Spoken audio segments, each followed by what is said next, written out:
नमस्ते, सत श्री अकाल। मैं हूं Saima Peerzada and you are watching Saima Peerzada direction channel. तो दोस्तों, आज का हम जो वीडियो वॉच करने जा रहे हैं, ये वीडियो है Pak media crime as India bash in UN for PoK. So friends, जो कि आपको मालूम है कि कश्मीर के ऊपर काफ़ी ज़्यादा बात चल रही है और भारत की असल में लड़ाई ही पाकिस्तान की और भारत की है ही कश्मीर के ऊपर है। तो करते हैं वीडियो को स्टार्ट और देखते हैं पाकिस्तानी मीडिया इसके ऊपर क्या कह रही है। जल्दी से चलते हैं और देख लेते हैं इस वीडियो को।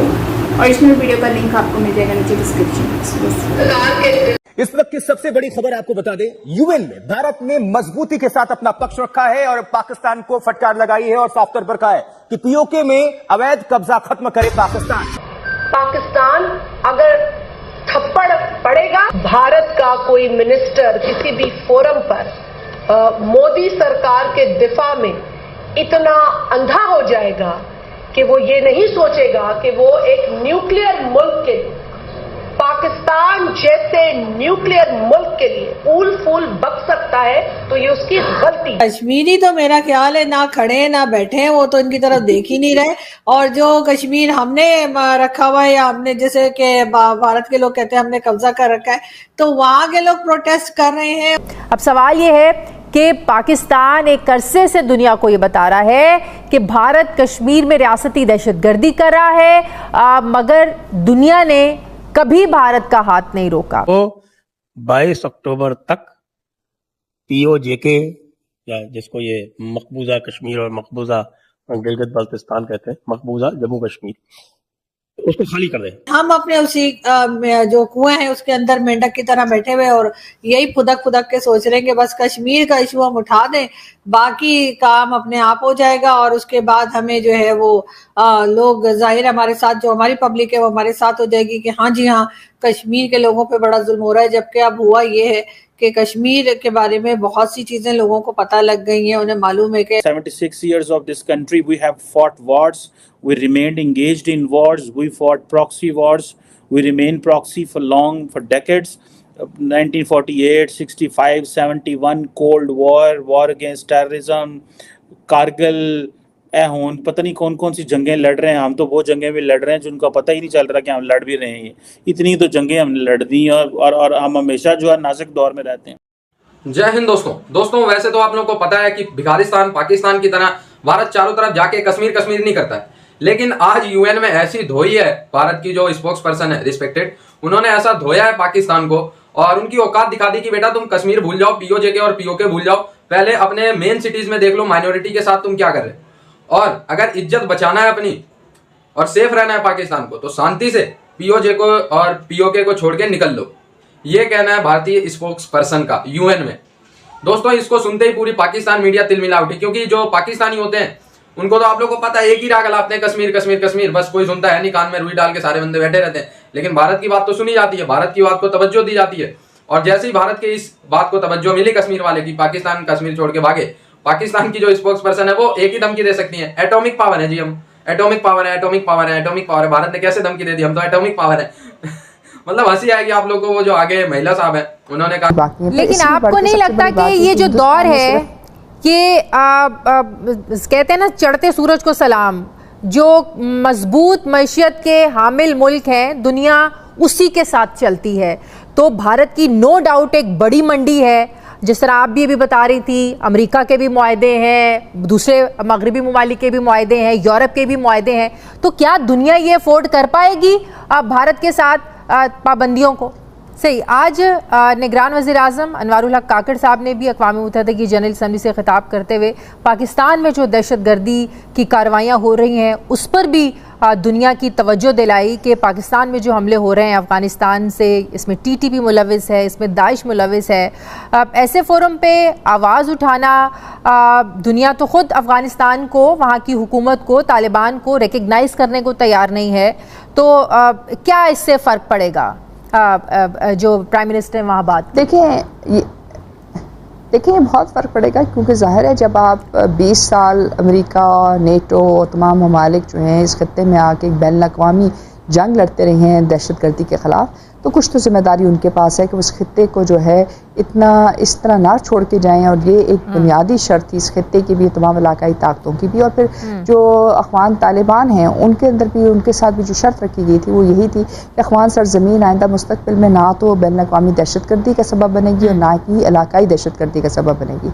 और अगर बनती है तो फिर ज़ाहिर है फिर हिंदुस्तान के साथ साथ अफ़गानिस्तान की हुकूमत भी जिम्मेदारी उठाएगी इन तमाम बैनुल-अक़वामी दहशतगर्दी की जितनी भी कार्रवाइयाँ हैं। और फिर इससे भी बढ़ के हमें ये बात नहीं भूलनी चाहिए कि जो 20 साल की जंग लड़ी, जो तकरीबन $3 ट्रिलियन की जंग थी, और इतने सारे जो हथियार वहाँ छोड़े गए, इतने एक तरह से आप कह सकते हैं इस खित्ते को जो है 10 साल पीछे या 20 साल पीछे जो है छोड़ के चलेगी दुनिया, तो उसकी जिम्मेदारी, और ये जिम्मेदारी जो है ये UN सिक्योरिटी काउंसिल रेजोल्यूशन 1373 और 1267 के तहत बहुत वाज़ेह है। को तो मैं कहता हूँ ना, महबूबा मुफ्ती को तो मैं कहता हूं कि ये हाइब्रिड पाकिस्तानी है, जैसे हाइब्रिड टेररिस्ट होते हैं ना, ये हाइब्रिड पाकिस्तानी है। दूसरी बात जो आपकी है कि ये हमें कबूल करें ना करें, इन्होंने तो हमें वैसे भी कभी कबूल नहीं किया और ना हम इनकी कोई जो है वो सियासी हैसियत को मानते हैं। ये तो कांग्रेस के दौर में प्रॉप अप की गई फैमिलीज हैं कश्मीर में सहूलतकारी के लिए, इनका कोई लेना देना नहीं है कश्मीर के साथ। अब जो जम्मू का है मसला, वो मैं आपको बता दूं कि जम्मू में अक्सरियत हिंदुओं की है। अगर हम आज़ादी के बाद जम्मू कश्मीर के साथ जुड़ते हैं तो ये जो POJK का इलाका है, भिंबर और ये मीरपुर वगैरह, ये जम्मू में के साथ जुड़ेगा, ये मुजफ्फराबाद कश्मीर के साथ जुड़ेगा, लेकिन हम लोग जो है जम्मू के साथ जुड़े। तो वहां पे ये मैंने सुनी है बात, वो कहते हैं कि फिर पहले ही हम पूरी रियासत में हमारी जो है वो माइनॉरिटी है, हम अगर जम्मू के साथ POJK जुड़ जाएगा तो फिर जम्मू में भी हम माइनॉरिटी में ना कहीं बदल जाए, क्योंकि 40 लाख मुसलमान आ जाएगा और यहाँ पे। तो ये मैं इसको एड्रेस करना चाहता हूँ कि देखिए बात ये है कि हम लोग जो है हमारे में और वादी के जो कश्मीरी लोग हैं उनमें आसमान और जमीन का फर्क। हम कश्मीर तो तकसीम नहीं हुआ, कश्मीर की वादी पे तो किसी का कब्जा नहीं है, वो तो इंटैक्ट था। तकसीम तो जम्मू हुआ, समझे, तो हमारे धरती पे चला। लिहाजा हमने जो पाकिस्तान की 75 साल की गुलामी बर्दाश्त किया, तो एक तो ये कि हम इस्लाम को एक बाइंडिंग या बॉन्डिंग फोर्स के तौर पर तस्लीम नहीं करते, क्योंकि हमें कलमे के रिश्ते के नाम पर 70 साल जो है वो हमारे वसाइल लूटे गए, हमारे इंसानी हुकूक की पामाली की गई, हमारे जो सियासी हुकूक हैं उनको सलब किया गया।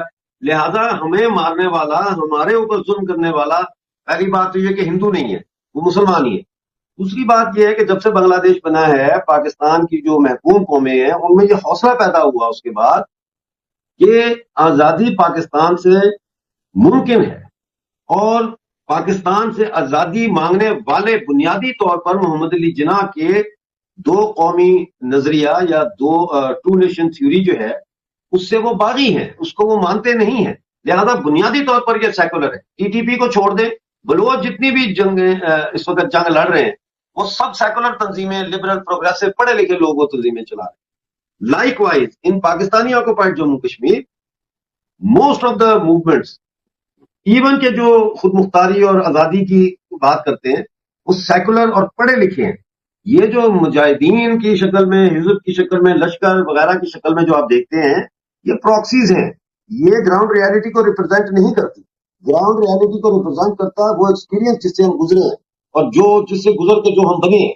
लिहाजा मैं समझता हूं कि हमारे जम्मू कश्मीर में जुड़ने से ये अब्दुल्ला और मुफ्तीज की ताकत और कमजोर होगी, क्योंकि पाकिस्तानी कब्जे वाले जम्मू कश्मीर के लोग बिल्कुल पसंद नहीं करते महबूबा मुफ्ती और फारूक अब्दुल्ला को। इन्होंने आज तक एक लफ्ज हमारी हमायत में नहीं बोला। हम मरते रहे, भूखे मरते रहे, फांसियां चढ़ते रहे, हम जो है वो अगवा होते रहे, असैसिनेट होते रहे, इन्होंने कभी कोई बात नहीं की।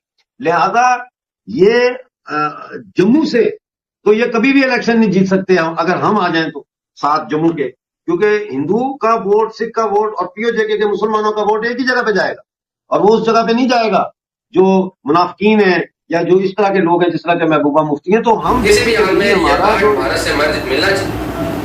तो फ्रेंड्स, आरजू काज़मी जो है ना, वो नो डाउट काफ़ी ऐसी बातें करती हैं जिसपे जो है ना हंसी आ जाती है। वाकई में सही बोल रही हैं कि कश्मीर के जो लोग हैं इस वक्त वो जो हालात देख रहे हैं ना, उसको देख के तो वो कुछ बोल ही नहीं रहे, और बोलते हैं पाकिस्तान की तरफ से अगर कोई बोल रहा है तो वो तो रोटी पे ही रो रहे हैं। जाहिर सी बात है, महंगाई है, जो हालात चल रहे हैं, बुहरान है, पूरा पाकिस्तान इस वक्त सफ़र कर रहा है महंगाई से।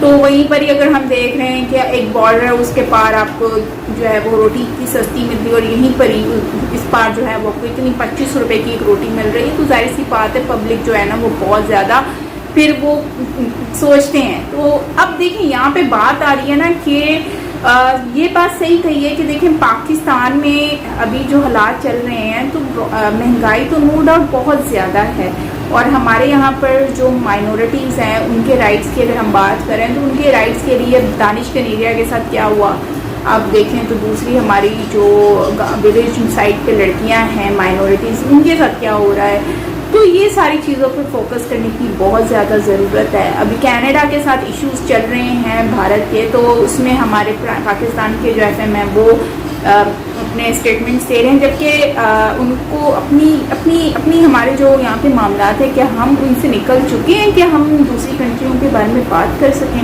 नहीं ना। तो यही प्रॉब्लम है कि हम लोग दूसरों के घरों में झांकना शुरू हो जाते हैं। तो वहीं पर ही भारत जो है वो नो डाउट देखें, जैसे कि पाकिस्तान की मीडिया जो है वो भी इस बात पे ये कह रही है, एग्री करती है कि पाकिस्तान इस वक्त क्राइसिस से गुजर रहा है। हम जिस सिचुएशन से गुजर रहे हैं ये सिचुएशन बहुत वर्स्ट है, और अभी हमारी कोई सुनेगा नहीं क्योंकि हम वीक हैं, और जो स्ट्रॉन्ग इकनॉमी है उसकी हर कोई सुनता है और सलाम भी करता है। वो चढ़ते हुए सूरज को सलाम कर रहे हैं। तो भारत की इस वक्त सुनी जाएगी, वर्ल्ड लीडर्स में उसका नाम आता है, G20 की मीटिंग अपनी कंट्री में करवा रहा है। तो जब वो पूरी दुनिया के लीडर्स को अपनी कंट्री में इकट्ठा कर सकता है तो क्या अपनी बात नहीं बनवा सकता। तो कहने का मतलब ये है कि पाकिस्तान को इस वक्त भारत के साथ अपने अच्छे रिलेशंस बनाने की बहुत ज़्यादा अहम ज़रूरत है। अगर वो अपने अच्छे रिलेशंस नहीं बनाएगा तो दोस्तों नुकसान पाकिस्तान का ही इस वक्त होने वाला है, क्योंकि जो हालात चल रहे हैं उस लिहाज से मैं यही कहूँगी कि पाकिस्तान को भारत के साथ अच्छे रिलेशंस बनाने चाहिए और अपनी यहाँ पर महंगाई के ऊपर फोकस करना चाहिए, बिजनेस के ऊपर फोकस करना चाहिए। और ये हर बात पे जो शेख रशीद की तरह ये लोग कहते हैं कि पाव पाव के बम और हमारे पास जो है हम न्यूक्लियर पावर हैं, तो मुझे लगता है कि ये मायने नहीं रखता। आप ये तो एक ही हथियार है, आप चला देंगे उसके बाद क्या करेंगे, यू डोंट हैव एनीथिंग, ठीक है। आपके पास तो रीफिल करने की भी कोई अमाउंट नहीं है, उसके लिए भी आपको लोगों से हेल्प मांगनी पड़ेगी, और वो भी कोई सपोर्ट करे कि ना करे कोई भरोसा नहीं है। चाइना पे अगर आप भरोसा करो तो चाइना पे तो मैं कहती हूँ चाइना की तो आप किसी चीज़ पे भी भरोसा ही ना करो, ना ख़रीदारी पर ना चाइना की बातों पर, क्योंकि वो कभी भी कुछ भी कर सकता है। तो इसी के साथ फ्रेंड्स वीडियो को एंड करते हैं। आप इसके ऊपर अपनी राय क्या देंगे कमेंट में बताइए। मिलते हैं नेक्स्ट वीडियो के साथ। Till then take care, lots of love and